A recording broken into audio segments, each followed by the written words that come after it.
हामीले नुनबाट अनलाइनबाट सामान मगाएको भिडियो बनाउने सामानहरु चाहिँ एकैछिनमा आइपुग्यो आधी घण्टामा चेक गरौँ है त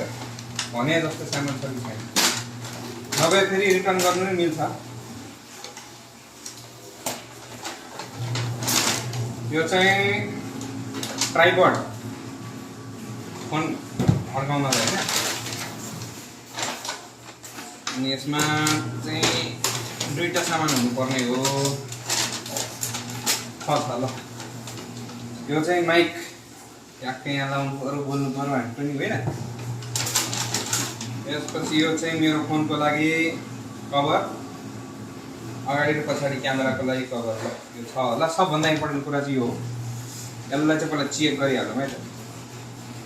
यसको क्वालिटी पहिला चेक गरिहाल्नुपर्छ ए चप्पल ल्याउँदा ए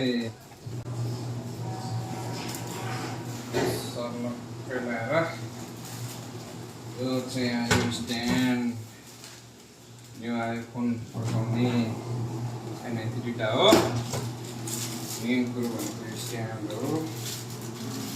स्ट्यान्ड चाहिँ यसरी ए हो ल बल्ल मिल्यो नि त ट्याक्क समात्न नि मिल्ने होइन स्ट्यान्ड गर्न मिल्यो 2-3 चोटिसम्म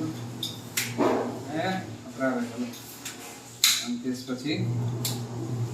यो पनि फाट्नुपर्ने हो खास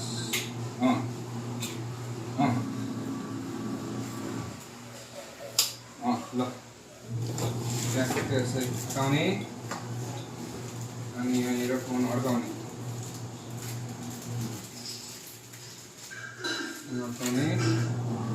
यहाँ यो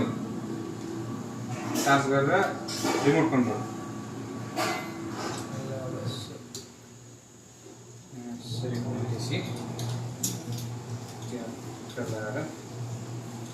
फोनलाई चाहिँ ट्याक्क लगाएर यहाँनिर राखिदिने है भएन त ल थ्याङ्क यू ल सुन्नुहोस् है साथीहरू यो आवाज चाहिँ अब नयाँ माइकबाट आएको छ यसको साथसाथै म अब आउँदो दिनहरुमा साउदीको बारेमा भिडियो बनाउने छु विभिन्न ठाउँहरुमा साउदीको तपाईहरुलाई म देखाउने छु अब मेरो नेक्स्ट भिडियो हेर्नको लागि यो पेजलाई फलो गर्नु होला र के हेर्नु मन छ तपाईलाई साउदीमा के देख्नु मन छ त्यो कमेन्ट पनि गर्नु होला धन्यवाद